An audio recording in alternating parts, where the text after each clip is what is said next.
శ్రావణ మాసం సందర్భంగా ప్రతి 2 లక్షల కొనుగోలుపై ఒక గోల్డ్ కాయిన్ ఉచితం మన ముకుంద జ్యువెల్స్ లో. నమస్తే, నేను Keshav. Welcome to Suman TV. Andhra Pradesh ప్రభుత్వం కొత్తగా తీసుకునేటువంటి పాలసీ ప్రకారం స్టేట్లో సివిల్ ఏవియేషన్ని పెద్ద ఎత్తున ప్రోత్సహించాలని నిర్ణయించుకుంది. ఈ క్రమంలోనే ఢిల్లీ పర్యటనలో ఉన్నటువంటి ఏపీ సీఎం చంద్రబాబు నాయుడు కేంద్ర పౌర విమానయాన శాఖ మంత్రి కింజరాపు రామ్మోహన్ నాయుడుతో కీలక భేటీ నిర్వహించారు. ఈ సందర్భంగా కొత్తగా 7 ఎయిర్పోర్ట్లని ఏపీలో డెవలప్ చేయాలని డిసైడ్ చేశారు. అలానే అతి త్వరలోనే కుప్పం ఎయిర్పోర్టుకు సంబంధించి భూమి పూజ పనులు ప్రారంభించాలని కూడా చర్చకు వచ్చినట్టుగా సమాచారం అందుతుంది. అసలు ఏపీలో ప్రస్తుతం ఉన్నటువంటి ఎయిర్పోర్ట్లు ఏంటి, అలానే కొత్తగా ఎయిర్పోర్ట్లు రావాల్సినంత అవసరం ఏపీలో ఉందా? ఈ అంశం పైన విశ్లేషణ చూద్దాం. ఉదయం రామ్మోహన్ నాయుడుతో భేటీ తర్వాత కొన్ని అంశాలని చంద్రబాబు నాయుడు ప్రస్తావించారు. అలానే రామ్మోహన్ నాయుడు కూడా ట్వీట్ చేశారు. చంద్రబాబు నాయుడుతో భేటీ సందర్భంగా జరిగినటువంటి ప్రస్తావనకు వచ్చినటువంటి అంశాలని ఆయన వివరించేటువంటి ప్రయత్నం చేశారు. సో ఇందులో చూస్తే కనుక ఏపీలో ప్రథమ ప్రాధాన్యంగా సివిల్ ఏవియేషన్ని పెద్ద ఎత్తున ప్రోత్సహించాలనేటువంటి అంశం పైన విస్తృతమైన చర్చ జరిగింది. ఈ క్రమంలోనే ఆంధ్రప్రదేశ్ రాష్ట్ర ముఖ్యమంత్రి వర్యులు కేంద్ర విమానయాన శాఖ కార్యాలయంలో కలవడం చాలా ఆనందంగా ఉంది. దానికి సంబంధించి రామ్మోహన్ నాయుడు చేసినటువంటి రియాక్షన్ ఇది. ఆంధ్రప్రదేశ్లో విమానాశ్రయాల అభివృద్ధిపై అధికారులు మరియు సహచర పార్లమెంటు సభ్యులతో ప్రత్యేకంగా సమీక్ష నిర్వహించాం. కొత్త విమానాశ్రయాల అభివృద్ధి, ప్రస్తుతం వాడకంలో ఉన్న విమానాశ్రయాల టెర్మినల్ సామర్థ్యం పెంపు మరియు ప్రధాన నగరాలకి కనెక్టివిటీ అభివృద్ధి చేయడం వంటి అంశాలపైన క్షుణ్ణంగా చర్చించాం. అదేవిధంగా రాష్ట్రంలో హెలికాప్టర్ మరియు ఇది చాలా ఇంపార్టెంట్ అంశం, కేవలం సివిల్ ఏవియేషన్ మాత్రమే కాకుండా హెలికాప్టర్తో పాటు అలానే డ్రోన్ టెక్నాలజీని వినియోగించే విధంగా సిప్లిన్ సేవల అభివృద్ధికి వ్యవసాయము, వాణిజ్య రంగాల్లో డ్రోన్ వినియోగం పైన కూడా ఫోకస్ పెట్టింది ఏపీ సర్కార్. ఈ క్రమంలో దీనికి సివిల్ ఏవియేషన్ శాఖతో సంప్రదింపులు జరుపుతున్నారు. అలానే ఆంధ్రప్రదేశ్ రాష్ట్ర అభివృద్ధిలో విమానయాన శాఖ ముఖ్య భూమిక పోషిస్తుంది, అందుకు కావాల్సిన పూర్తి సహకారాన్ని అందిస్తుంది.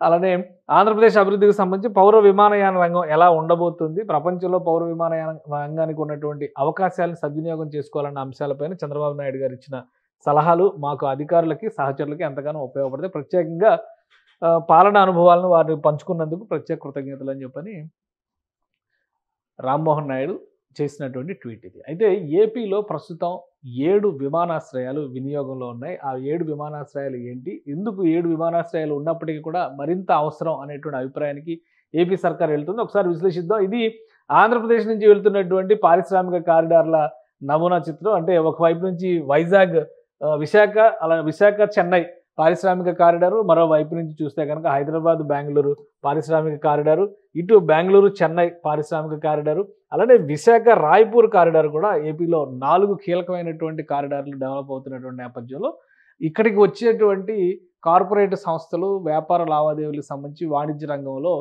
పౌర విమానయానానికి ఎక్కువ స్కోప్ ఉంది. పైగా జాగ్రఫీ పరంగా చూస్తే కూడా ఆంధ్రప్రదేశ్ ఈ మూల నుంచి ఈ మూలకు ఉన్నటువంటి స్వరూపం ఏపీకి కలిసి వచ్చేటువంటి అంశం రాబోయేటువంటి రోజుల్లో విమానయాన రంగాన్ని అభివృద్ధి చేయడానికి అవకాశం ఉన్నటువంటి అంశం అని ఏపీ ప్రభుత్వం భావిస్తుంది. అదే క్రమంలో చూస్తే కనుక ఇక్కడ ఉన్నటువంటి ఎయిర్పోర్ట్లు, పాత ఎయిర్పోర్ట్లు, కొత్త ఎయిర్పోర్ట్లు లెక్కని ఒకసారి మనం పరిశీలిద్దాం. ఏపీ ఏకంగా 7 ఎయిర్పోర్ట్లను ప్రతిపాదిస్తుంది. అయితే ఇనీషియల్గా 3 నుంచి 4 ఎయిర్పోర్ట్లకు సంబంధించినటువంటి పనులు ప్రారంభమయ్యే అవకాశం అయితే స్పష్టంగా కనిపిస్తున్నాయి. ప్రస్తుతం ఆంధ్రప్రదేశ్లో 7 ఎయిర్పోర్ట్లు ఉన్నాయి. ఆ 7 ఎయిర్పోర్ట్లు ఏంటనేది ఒకసారి మనం పరిశీలిద్దాం. మొత్తం 7 ఎయిర్పోర్ట్లు ఉన్నాయి. మొదటిది విశాఖపట్నం ఎయిర్పోర్టు, ప్రస్తుతం ఏపీకి ఉన్నటువంటి ఇంటర్నేషనల్ ఎయిర్పోర్ట్గా మనం దీన్నే చూడాలి. దీన్ని మరొక రూపం కింద ఇక్కడ భోగాపురం ఎయిర్పోర్ట్ని ప్రస్తుతం డెవలప్ చేస్తుంది ఆంధ్రప్రదేశ్ ప్రభుత్వం, అదే కేంద్ర ప్రభుత్వం పౌర విమానయాన శాఖకి సంబంధించినటువంటి విభాగాలన్నీ కలిసి చేస్తున్నటువంటి. అంటే ఒక ఇంటర్నేషనల్ టెర్మినల్ అక్కడ కనుక క్రియేట్ అయితే రాబోయే రోజుల్లో ప్రస్తుతం ఉన్నటువంటి విమానాశ్రయాన్ని డొమెస్టిక్ టెర్మినల్ కింద ఉపయోగించేటువంటి ప్రతిపాదనలు కూడా ఉన్నాయి. కానీ ప్రస్తుతానికి విశాఖలో ఒక ఎయిర్పోర్ట్ అందుబాటులో ఉంది. అదే క్రమంలో రెండో ఎయిర్పోర్ట్ రాజమండ్రిలో మనం చూస్తాం, మూడో ఎయిర్పోర్టు విజయవాడలో చూస్తున్నాము. అలానే ఇవి 3 కూడా కోస్తా ప్రాంతంలో ఉన్నటువంటి ఎయిర్పోర్ట్లు అయితే, ఇక రాయలసీమ ప్రాంతంలో కూడా ఒక 4 ఎయిర్పోర్ట్లు ఉన్నాయి. ముఖ్యమైన అందులో తిరుపతి ఎయిర్పోర్ట్ ఒకటి, అలానే కడప ఎయిర్పోర్టు రెండవది, మూడవది కర్నూలు ఎయిర్పోర్టు. ఇక పుట్టపర్తి ఎయిర్పోర్టు పూర్తిగా అది ప్రైవేట్ ఆధ్వర్యంలో నడుస్తున్నటువంటి ఎయిర్పోర్ట్ అది. ఎందుకంటే అది పుట్టపర్తి సత్యసాయిబాబా ఆధ్వర్యంలో డెవలప్ చేసినటువంటి ఎయిర్పోర్ట్. అయితే దీన్ని కూడా పౌర విమానయాన అవసరాలకు అనుగుణంగా అభివృద్ధి చేయాలనేటువంటి ప్రతిపాదనని రాష్ట్ర ప్రభుత్వం కేంద్ర ప్రభుత్వం దృష్టికి తీసుకెళ్లింది. దీనికి సంబంధించి సానుకూలమైనటువంటి స్పందన వచ్చినట్టుగా సమాచారం ఉంటుంది. కాబట్టి రాబోయేటువంటి రోజుల్లో పుట్టపర్తి ఎయిర్పోర్ట్ నుంచి కూడా ప్రైవేటు విమానాలు, ప్రైవేటు జెట్లు మాత్రమే కాకుండా పౌర విమానయాన సర్వీసులను కూడా ప్రారంభించేటువంటి ప్రణాళికలు కేంద్ర ప్రభుత్వానికి రెడీ చేసుకోవాల్సినటువంటి పరిస్థితి కనిపిస్తుంది. ఇక పాత ఎయిర్పోర్ట్లో 7 లెక్క పక్కన పెడితే కొత్త ఎయిర్పోర్ట్లు కూడా 7 చోట్ల పెట్టాలనేటువంటి ఒక ప్రతిపాదన రాష్ట్ర ప్రభుత్వం తీసుకొచ్చి, అయితే మొదటి దశలో అందులో 4 ఎయిర్పోర్ట్లకు సంబంధించి ఒక క్లారిటీ ఉంది. ఒకటి కుప్పం ఎయిర్పోర్టు, ముఖ్యంగా బెంగళూరు చెన్నై కారిడార్కి సంబంధించి కనెక్టివిటీ మధ్యలో ఉండేటువంటి కుప్పం నుంచి రవాణా అనేది కూడా చాలా ముఖ్యమైనటువంటిది అక్కడ పౌర విమానయానం వలన. ఎందుకంటే తిరుపతి ఎయిర్పోర్ట్ ఇక్కడ ఉన్నప్పటికీ తిరుపతికి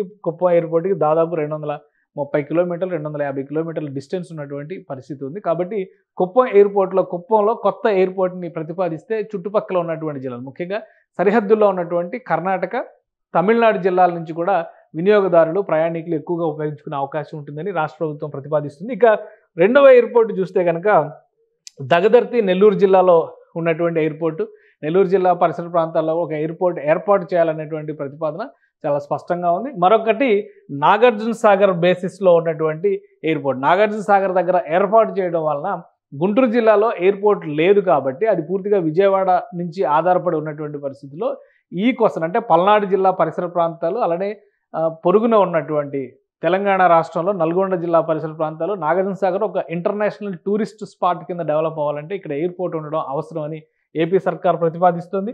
సో ఇంకొకటి దొనకొండలో ఉన్నటువంటి ఎయిర్పోర్ట్, దొనకొండలో ఉన్నటువంటి స్థలం, దాన్ని కూడా అక్కడ ఒక ఎయిర్పోర్ట్ పెట్టాలనేటువంటి ఇక్కడ నాగార్జున సాగర్, అలానే ఇక్కడ దొనకొండ, ఇటు దగదర్తి, అంటే ఈ దక్షిణ కోస్తాలోనే 3 కొత్త ఎయిర్పోర్ట్ల ప్రతిపాదనని ఏపీ సర్కార్ చేస్తోంది. వీటితో పాటు శ్రీకాకుళంలో, సుదూర ప్రాంతంలో ఉన్నటువంటి శ్రీకాకుళంలో కూడా మరొక ఎయిర్పోర్ట్ ప్రతిపాదన ఉంది.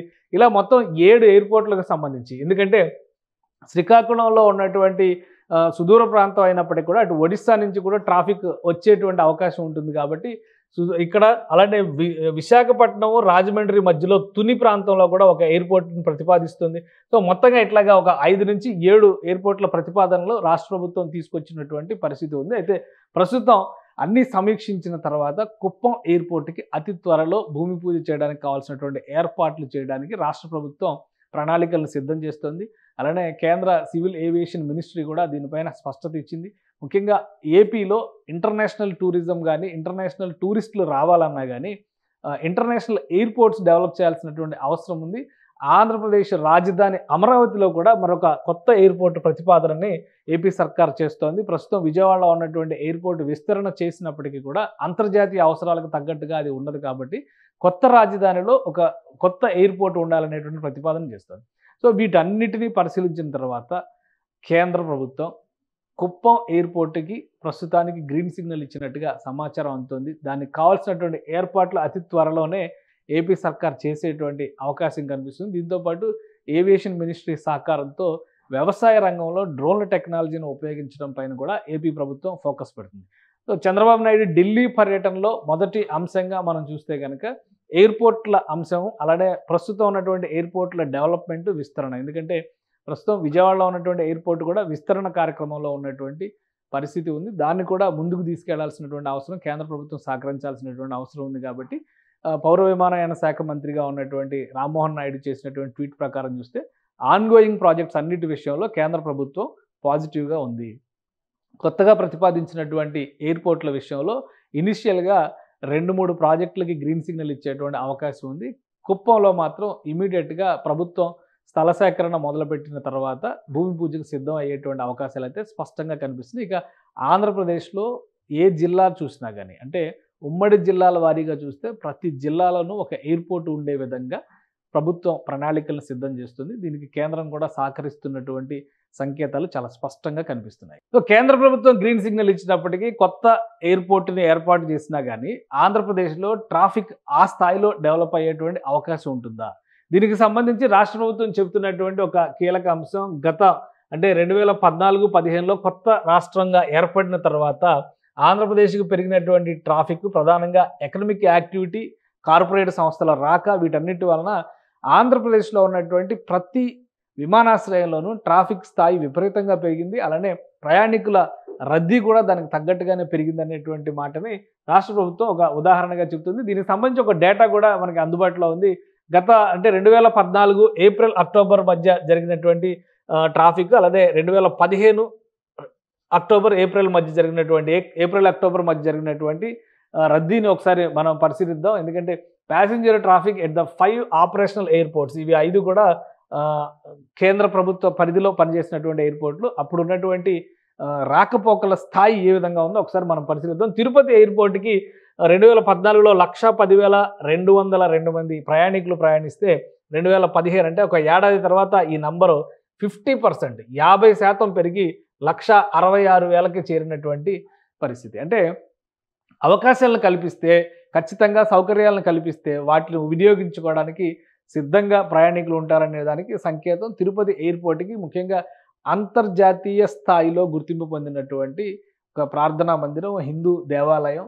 అలానే ప్రపంచవ్యాప్తంగా హిందువులందరూ కూడా తిరుపతి వెంకటేశ్వర స్వామిని దర్శించుకునేటువంటి అవకాశం ఉంటుంది. దీంతో పాటు తిరుపతి పరిసరాల్లో శ్రీ సిటీ పేరుతో తీసుకొచ్చినటువంటి ఇండస్ట్రియల్ ప్రాజెక్టులు, ఇవన్నిటి వలన రద్దీ విశేషంగా పెరిగిందనేది అప్పుడు వచ్చినటువంటి సమాచారం. అలానే రాజమండ్రి ఎయిర్పోర్టుకు సంబంధించి కూడా అదే స్థాయిలో, ఎందుకంటే రాజమండ్రి ఎయిర్పోర్టు ఆ గోదావరి జిల్లాల్లో ఉన్నటువంటిది 2014లో 70,955 మంది ప్రయాణాలు చేస్తే 2015కి వచ్చేసరికి 99,248 మంది ప్రయాణాలు చేస్తారు. అంటే 39.9% ప్రయాణికుల రద్దీ పెరిగింది.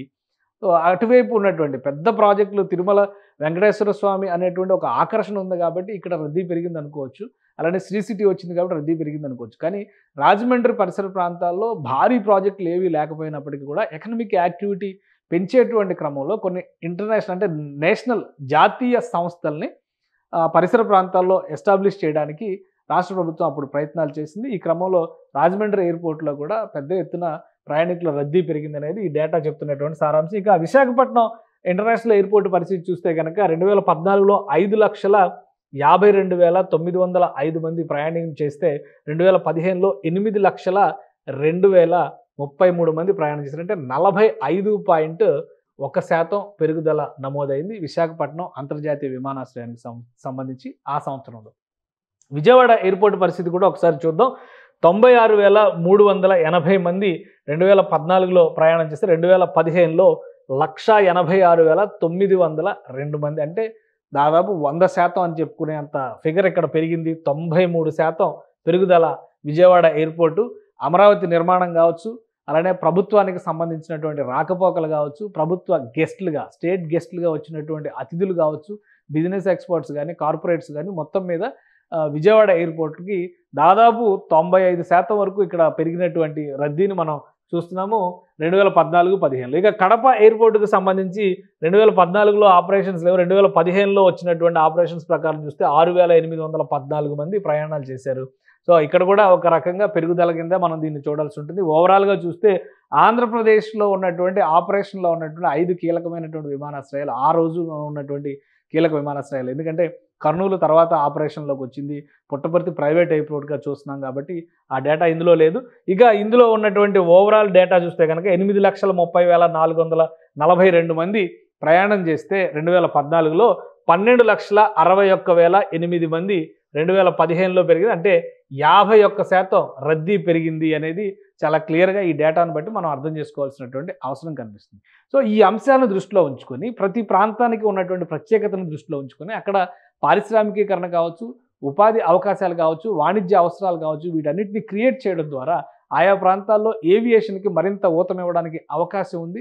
ప్రయాణ దూరాలను తగ్గించడం వలన, సౌకర్యం పెరగడం వలన సామాన్య ప్రజానీకం కూడా విమానయానాన్ని ప్రిఫర్ చేయడానికి ఛాన్సెస్ ఎక్కువగా ఉంటాయనేది ఆంధ్రప్రదేశ్ ప్రభుత్వం చెబుతున్నటువంటి వాదన. ఈ క్రమంలోనే ప్రస్తుతం ఆపరేషన్స్లో ఉన్నటువంటి 7 విమానాశ్రయాలకు తోడు మరొక 7 విమానాశ్రయాలని అందుబాటులోకి తీసుకోవాలనేటువంటి ప్రణాళికని ఏపీ సర్కార్ ప్రతిపాదిస్తుంది.